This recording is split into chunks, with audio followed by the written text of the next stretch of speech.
Hello friends, welcome back to my channel. दोस्तों, आज की इस वीडियो में मैं आपको बताने वाला हूं दोस्तों, अगर आपके पास गूगल क्रोम अपडेट स्टक हो रहा है तो इसकी प्रॉब्लम को आप कैसे इजीली सॉल्व कर सकते हैं। दोस्तों, बहुत सिंपल स्टेप है, आप इस स्टेप को फॉलो कीजिए। सबसे पहले दोस्तों आपको जो है गूगल क्रोम को ओपन करना है। उसके बाद दोस्तों आपको यहाँ पर थ्री डॉट्स के ऊपर क्लिक कर कर सेटिंग के ऊपर क्लिक कर देना है। फिर आपको जो है यहाँ पर लेफ्ट साइड में आप देख सकते हैं प्राइवेसी एंड सिक्योरिटी का ऑप्शन है, आप इस पर क्लिक कीजिए और आपको यहाँ पर क्लियर ब्राउजिंग डाटा पर क्लिक करना है। बेसिक टैब में आपको यहाँ पर time range all time select करना है और यहाँ पर आपको इस तरीके से बॉक्स चेक करना है। फिर आप क्लियर डाटा पर क्लिक कीजिए। उसके बाद आपको जो है यहाँ पर रिसेट सेटिंग के ऊपर क्लिक करना है और यहाँ पर restore setting to their original default इसके ऊपर क्लिक कर कर रिसेट सेटिंग पर क्लिक कर देना है।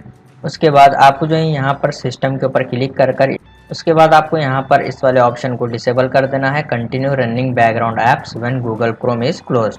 उसके बाद आपको जो है दोस्तों यहाँ पर गूगल क्रोम को क्लोज कर देना है। फिर आप अपने पीसी को रीस्टार्ट कीजिए, प्रॉब्लम सॉल्व हो जाएगी। दोस्तों, अगर उसके बाद भी प्रॉब्लम सॉल्व नहीं हो गई तो आपको जो है विंडोज 11 के सेटिंग में जाना है। आप शॉर्टकट की का यूज़ कर सकते हैं, विंडोज़ की प्रेस करते हुए आप आई प्रेस कीजिए, विंडोज 11 सेटिंग ओपन हो जाएगी। फिर आपको यहाँ पर ऐप्स के ऊपर क्लिक कर देना है और यहाँ पर आपको ऐप्स एंड फीचर के ऊपर क्लिक कर देना है। उसके बाद आपको जो है यहाँ पर सर्च बार में टाइप करना है क्रोम, इस तरीके से। फिर आप यहाँ पर थ्री डॉट्स के ऊपर क्लिक कर कर अनइंस्टॉल पर क्लिक कीजिए, फिर से यहाँ पर अनइंस्टॉल पर क्लिक कीजिए।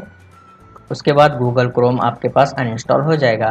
फिर दोस्तों आप गूगल क्रोम को रीइंस्टॉल कीजिए, आपके पास प्रॉब्लम सॉल्व हो जाएगी। उम्मीद है आपको ये वीडियो पसंद आया तो प्लीज़ लाइक कर देना और इसी तरह के वीडियोस देखने के लिए चैनल को सब्सक्राइब कीजिए।